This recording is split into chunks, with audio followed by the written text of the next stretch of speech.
Hello, my name is Caitlin, and today we're going to make a ladies traveling bag from Godey's Ladies book, December 1865.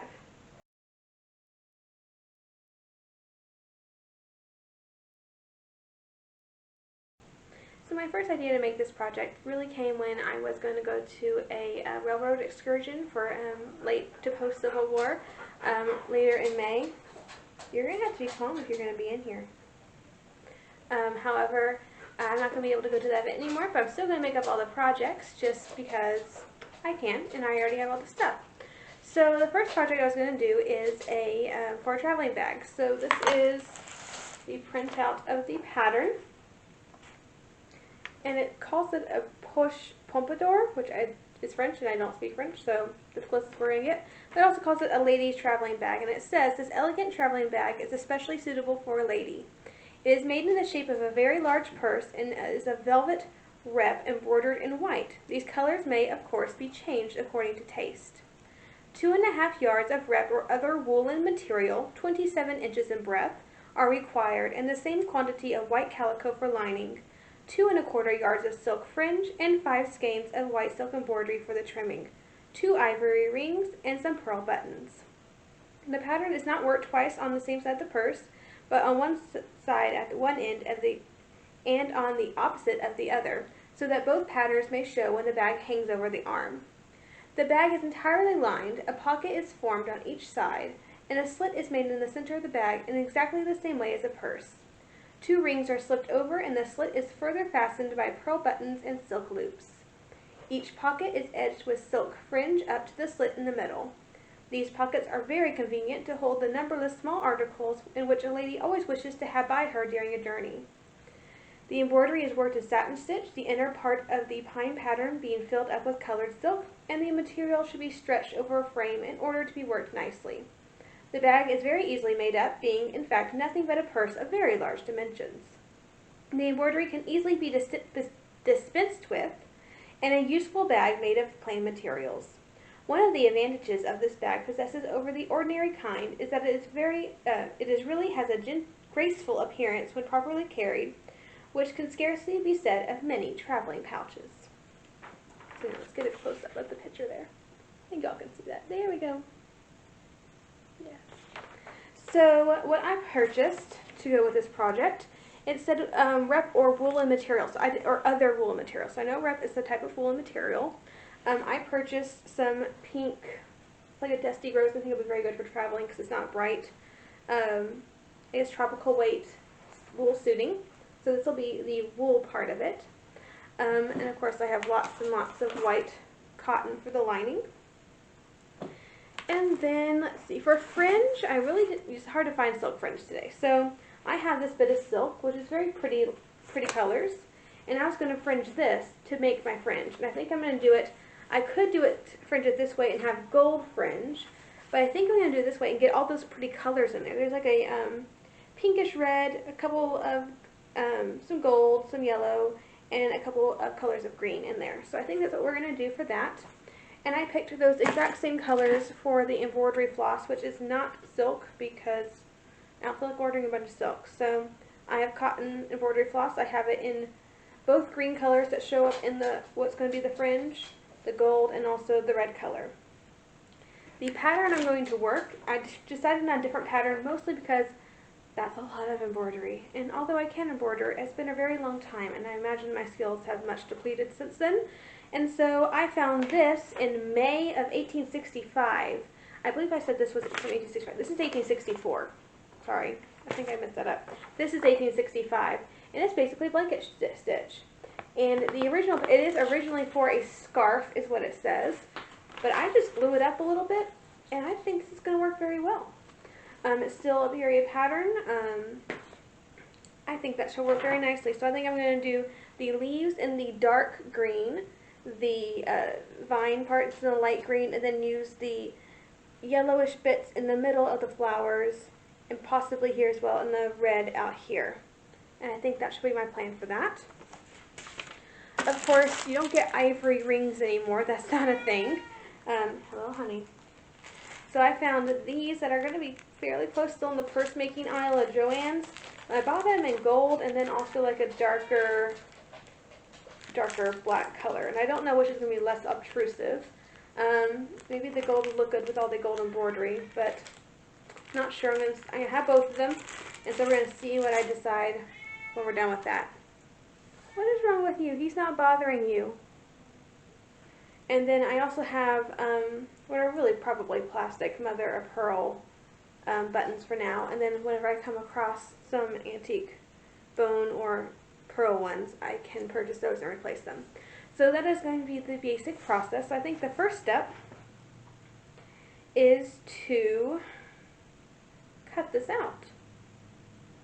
So it says it only needs to be 27 inches in breadth, but the fact that both the front and the back need to be embroidered, that's clearly, I need a front and a back of the wool, and I'm assuming the white is just for the inside, so I would need 2 of white and 2 in the wool.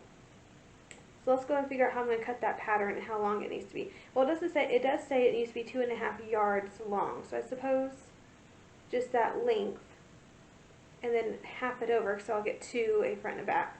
Let's try that. I think that shall work very nicely.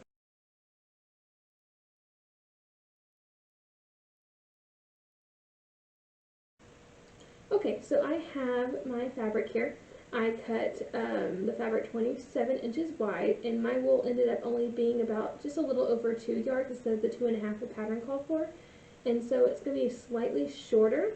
However, I don't think it's going to make much of a difference, so fingers crossed that it works. It should.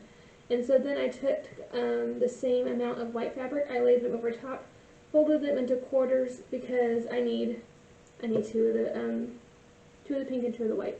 So I found this lovely giant bowl that is actually just about just as wide as the fabric. And so I think this is what I'm going to use to kind of get my rounded shape at the bottom. It's going to be much easier than me attempting to draw it freehand.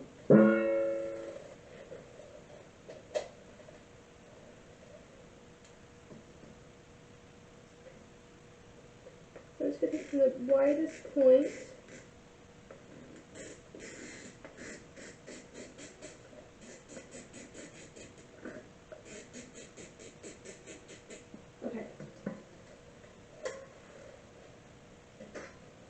Okay, and for the top, oh, I guess I should probably see where I can see y'all. So for the top, I'm thinking, because I need to know, it's where the pocket's going to be, so I need my hand to go through there. So I'm just going to make it roughly the width of my hand. Okay. Which meant that ended up being, here's my tape measure, it's right across my neck. Okay. It ended up being around 5 1/4 inches wide, which I think should work. So now I get to do the fun part of attempting to match these lines up. Should be interesting. Because it stays pretty wide all the way up.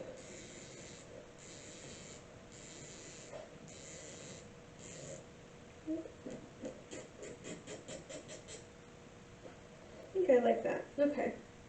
I'm kind of concerned about it not being the same on both sides, so I might cut this and then use it as a marking piece on the other side. So let's try that. Cut this.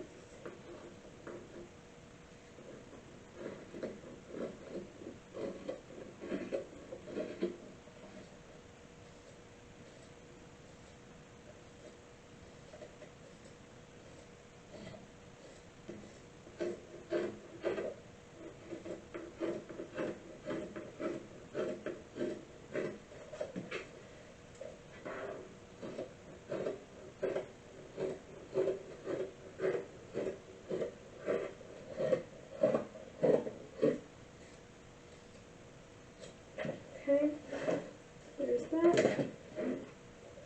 Now I'm just going to take this over. Just take it all the way. Okay. I'm just going to match it on this side. Okay.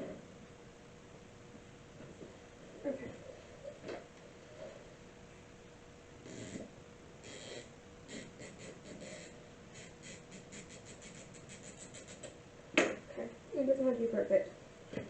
That made the top part a little wider than it was the 5 1/4. It's probably like 6 1/2 now.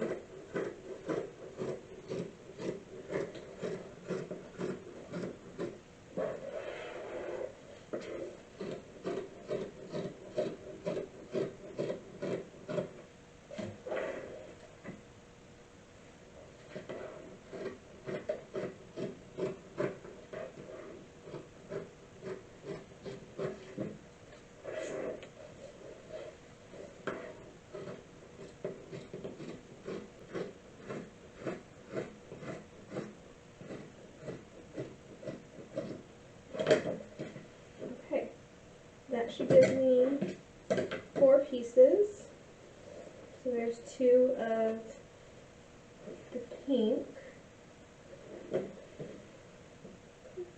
I think that'll drape over the arm nicely. That looks she looks a little longer than the pattern. That's quite long. Well, I think it happened at seam allowance. I think it should be fine. It'll gather itself up a little bit. So I think this will work. So yes, I think the next step is to mark the embroidery on the pink part.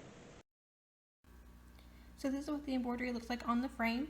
So I don't know where I got this frame, but I use it quite frequently for little small projects like this. I don't think it's very correct, but yes, this is what I'm going to use to do the embroidery.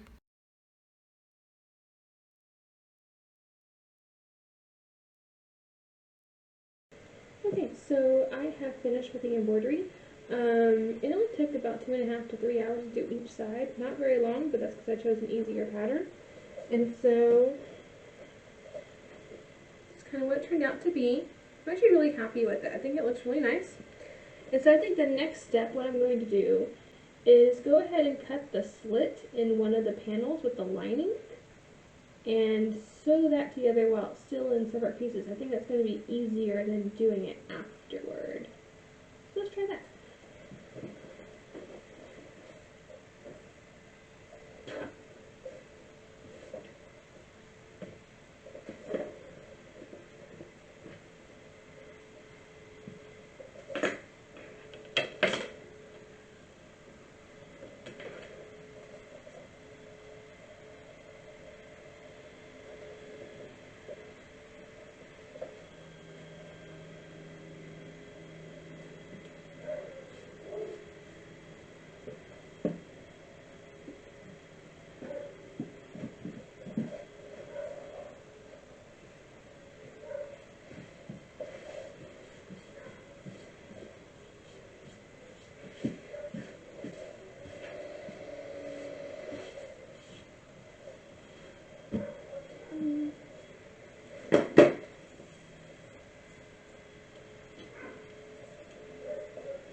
Okay, so I'm going to have to do some math for a moment because I don't know how far the slit should go. So what I think should happen is the pattern did call for 1.5 yards. Wait, 1.5 or 2.5? Let me go find my pattern.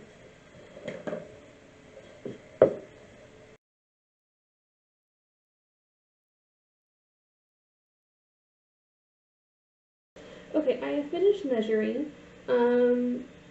I don't think that's going to be near enough fringe because that's going to make the pocket end around right here and have at least 30 inches of slit, which I don't think is going to be a good thing.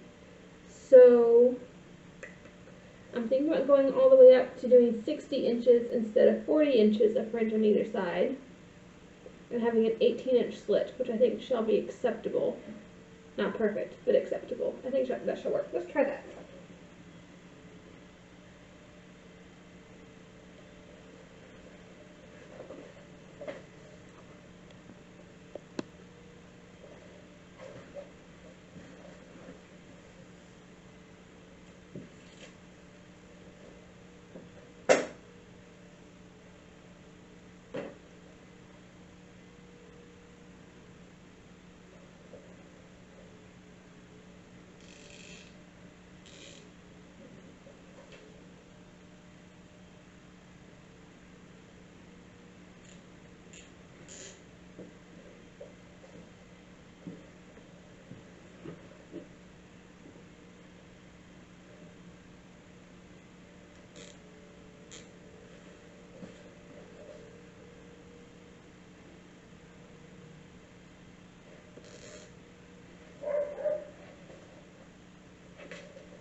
think I shall need to use my iron for this. Alrighty, so that is done. Unfortunately, I realized that I probably shouldn't have done that quite yet because my plan was to sew the pink wool and the lining fabric separately and then like bag line it so I didn't have to finish any edges. But now that this is attached, I can't do that. So I think the next plan is to sew them together and then fell the edges, do a run and fell seam all the way across, which is going to add more work, but that was my own fault. So if you're doing it, I would highly suggest don't cut the slit until after it's all sewn together. Okay, so I have finished pinning it, but halfway through I realized I had completely forgotten about fringe. So I am not going to sew this yet. What I did is I measured where the fringe will start, and then I'm going to go ahead and stitch the parts where the fringe isn't going to go, and then I shall fringe some silk. My silk here, and I think the next step is to cut it to be ready to fringe it. So my silk is actually 55 inches wide, and I wanted it 60 inches, so I think I might just budget a little bit and do 55 inches. So I want to use, because I'm going to double the silk, so usually, because this is very, very fine, and generally when they would use hand make their fringe, they would use 2 layers. So I'm going to cut 4 layers of fringe, and I think I want my fringe 3 inches long, so I'm going to cut it 4 inches just to be safe. So I'm going to need 4 of those 4 inches wide. So let's see if this actually rips, because it is a straight weave fabric. Let's find out.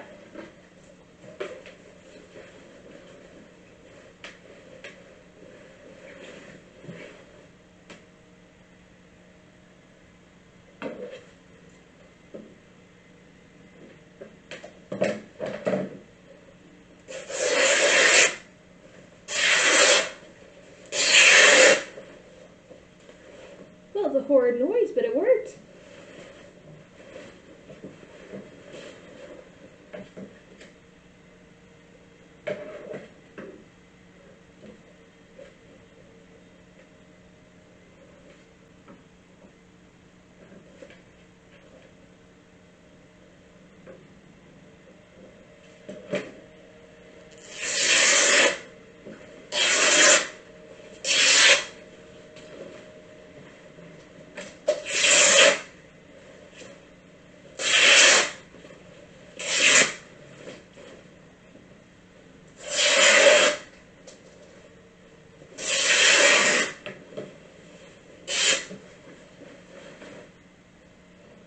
I think I shall now iron it out and start fringing.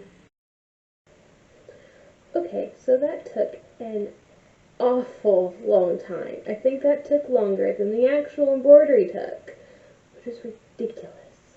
But now I have fringe.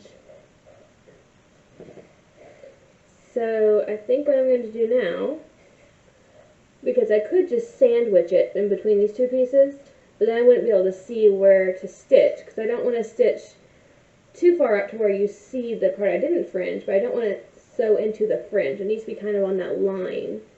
And so I think what I shall do is just baste it along here, and that will give me a stitching line to stitch the 2 together.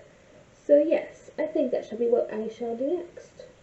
But yes, lots of lovely fringe, and that took forever. It really did take forever. And I have a lovely mass of gold stuff left over that I don't know what to do with, because it's not really good for anything. It's too fine and thin to be used for sewing thread or for embroidery thread, so I end up throwing it away. But I always feel really bad about doing that, because it's good. It's silk. Like, I always feel bad doing that, but whatever. So I guess I'll keep it for now, and maybe I will think something else to do with it. But it's this lovely mass of silk, and what is left is fringe. So yeah, let's go ahead and attach it to this thing.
Okay, so both sides are sewn together now.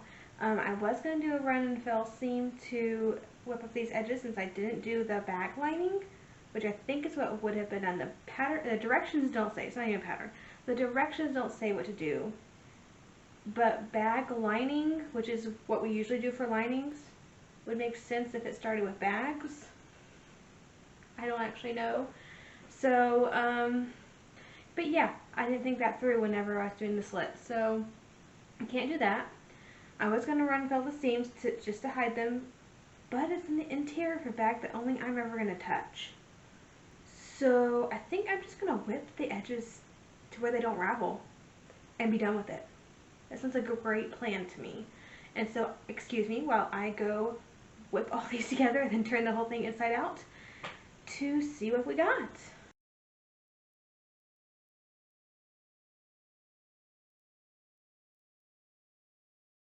Yay, it's done! So I put her on Edith, which is the dress form's name, and put in one of my 1865 dresses on it the best I could late last night without really trying to stuff her out too much. But yes, look at it. It looks so nice. I absolutely do love the fringe with the colors. I think they match the embroidery extremely well. I ended up putting on the gold little hooky things here, little rings, and I think it works very well. I think I'm going to keep it like that. I ended up not doing the buttons yet just because I don't like the plastic ones. They're not correct, and I figured nothing's going to fall out with how long this thing is, even without the buttons. And so I'm going to keep them off until I find some correct ones, and then I may add the buttons and loops later. I will say it's extremely long. Like, Edith's a little taller than me, and it almost reaches the floor. And I even had less fabric than what the pattern called for. So I would say more like 1.5 yards instead of the 2.5 yards would be better. Because mine's 2 yards long. You see how long it is on her. And I'm slightly shorter than that. So, yeah. I would suggest doing 1.5 yards next time. But I really am a fan of this fringe. I love how it turned out. But yes, thank you so much for joining me on this journey. It's been fun, and I have a new traveling bag to use at Living History events.